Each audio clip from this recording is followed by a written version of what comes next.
Thanks a lot. It is 10:45. We have breaking news. The Associated Press is now reporting former President Barack Obama has privately expressed concerns to the Democrats about President Biden's candidacy for re-election. Yeah, and former House Speaker Nancy Pelosi now has privately warned the president himself that Democrats could lose the ability to gain control of the House if he doesn't step away from the race. So joining us now to react and talk more about this is UC Berkeley political science professor Steve Fish. Thank you so much for joining us, Professor Fish. My pleasure, James. So is this unprecedented, or what do you think the odds are that there could be a change this late in the game? I think we're going to see a change now, Darya. When Pelosi and Obama speak out, then Biden listens. Look, he's not been willing to listen to, kind of random Congress people who have told him he needs to pull out.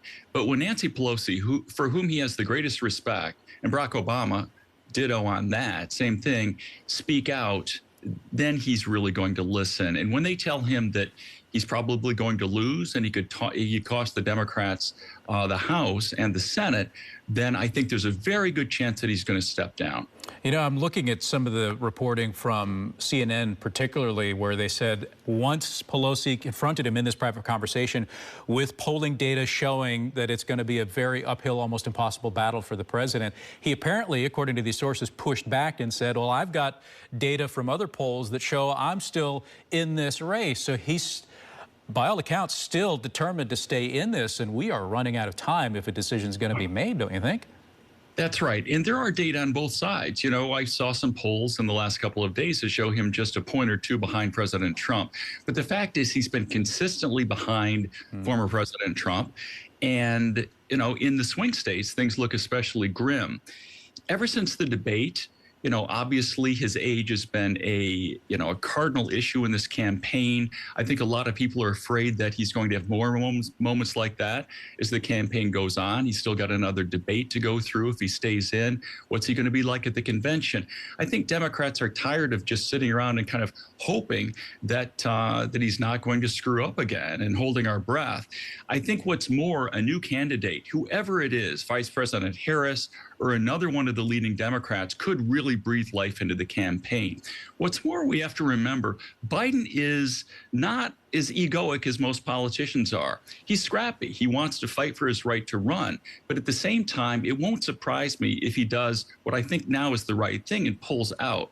If he does so, I think his legacy is going to be very good. He's been a very good president in many ways. And if he joins Nelson Mandela and George Washington in stepping down and not running again when he still could, he's going to join a very distinguished group of people who showed that they put their country and their cause above themselves. And I think that would actually be consistent with what Biden's done during his presidency. Wouldn't it look better, though, if he were to withdraw, like we just found out he has COVID and everything, like if he withdrew for health reasons, would that be better not only for him as a legacy, but for the party because they'd be more united rather than like, oh, we're falling apart? Well, if it's honest, if he really is suffering badly from COVID and his health deteriorates, then yes. But I wouldn't just use it as a cover or as an excuse. I think it's very important to square with voters right now. And I do think there's time. It is a little bit late in the game. And I think it's important, though, for him to do this well before the convention. The sooner, the better. Well, you mentioned the convention. That is, next month. But before that, I guess the Democratic National Committee is moving forward with this virtual vote to nominate him. Apparently, they're going to start meetings on Friday with a vote, they say, not to take place before August 1. That's 2 weeks from today. They could virtually nominate him with a vote by delegates before we even get to the convention. So if anybody's going to change his mind, that's got to happen by this weekend. Well, he has the right to throw his delegates to throw the convention open if he wants, even at the convention. I don't think he'll do that. I think we're going to see him step aside before that. And at that point, then, of course, all these things change. And, party leaders are going to get busy trying to find another candidate. At this point, though, the Democrats really need leadership. Look, we've got titans in our party. We've got Barack Obama. We have Bill Clinton. We have Biden himself. Imagine a scenario in which they get together and call together the 10 or 15 people who are likely to be leaders in this and basically knock their heads together and say, hey, you guys, let's come up with a nominee. Let's come up with a ticket, a presidential and vice presidential nominee, and then we'll get behind it. Biden will get behind it. Then we could go into the convention with a nominee apparent. And all the attention on Trump and his antics and his convention would really, would then move to conversations over who is Gretchen Whitmer, who is Gavin Newsom, who is Vice President Harris. And that would actually be very good for the party. So if you look back, since you're a professor and you study this kind of thing, how well do parties do, and if this has ever happened, how many times? And, is there time for a switch? Is that good? Is that bad, historically speaking? Darya, we don't have much historical precedent for this. To change horses at this stage in the campaign, unless a candidate dies, and even then we don't have much historical precedent for this. There just isn't much out there. So we're going to be in new terrain, at least in terms of modern American history.